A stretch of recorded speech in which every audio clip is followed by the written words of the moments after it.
أعدادهم أصبحت بالملايين في كل من المغرب والجزائر وتونس وليبيا ومصر وحتى موريتانيا.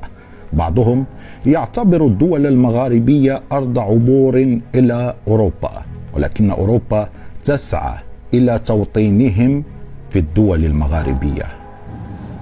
سيدك هذا ليزافريكان على الحدود نتاع بليانة الشرقية جبنيانة. أمر يستدعي تنظيم تواجدهم بالجزائر في القريب العاجل.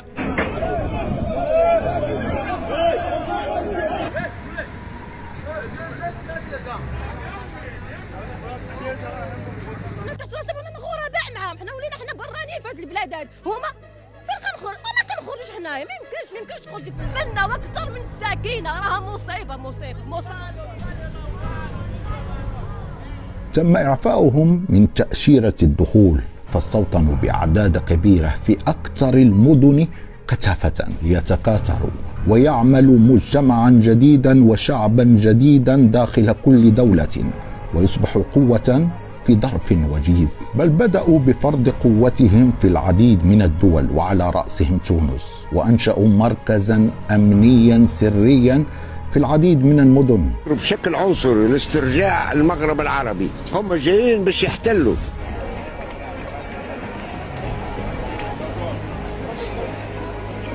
كونوا عصابات تجارة بالبشر واغتصاب وسرقة وعنف جماعي، بل وحتى البغاء وتجارة المخدرات، والأكثر من هذا خطف الأطفال والتهديد ببيع أعضائهم.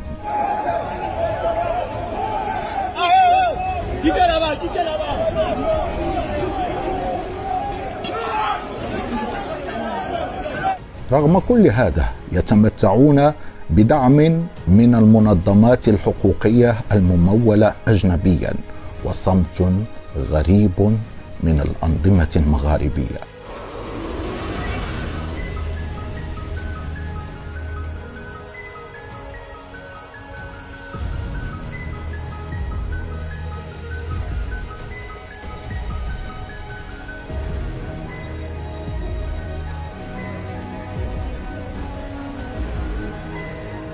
دول الاتحاد الأوروبي تسعى جاهدا لمنعهم من الوصول إلى مواطنها بدعم توطينهم في الدول المغاربية وبدعم مالي وضغط سياسي. مشروع أوروبي لتحويل الدول المغاربية إلى مستوطنة جديدة للأفارقة بمنح هبات وتبرعات وقروض وصرف مليارات الدولارات، ووضعنا أصبح يشبه وضع فلسطين قبل 1948 يوم سن الغرب مشروع تحويل أرض فلسطين لوطن جديد لليهود الأوروبيين. واليوم يسن الغرب نفس المخطط لتحويل الدول المغاربية إلى دول عرقيات ومستوطنات للأفارقة.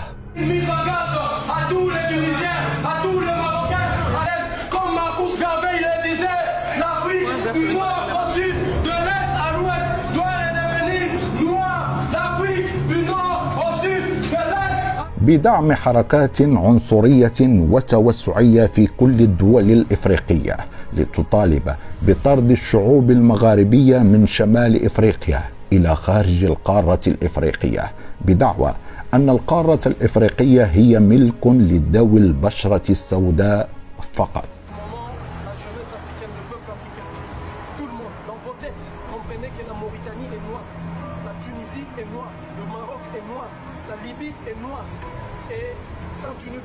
Nous appelons notre peuple à la reconquête territoriale pour devenir noir, nord, au sud, de l'est à l'ouest, comme le disait Marcus Garvey. Et nous appelons le peuple d'Afrique à remonter vers le nord. والحقيقة أننا بالفعل أصبحنا تحت خطر مشروع استيطان بتمويل أوروبي وبدعم من منظمات واتحادات حقوقية وصمت حكومات عربية وإعلام مغاربي. Maghreb là, les Algériens, les Marocains, les Tunisiens, toute la clique là, hein, ils sont dans nos sols. L'Afrique a toujours été que noire. S'ils ne veulent pas rester dans nos sols, ils n'ont qu'à retourner chez eux là-bas, chez leurs aïeux là-bas, en Arabie Saoudite. Parce que là-bas là, en Afrique là, que ça leur plaise ou pas là, c'est le sol de nos ancêtres. Les Tunisiens me déclarent la guerre.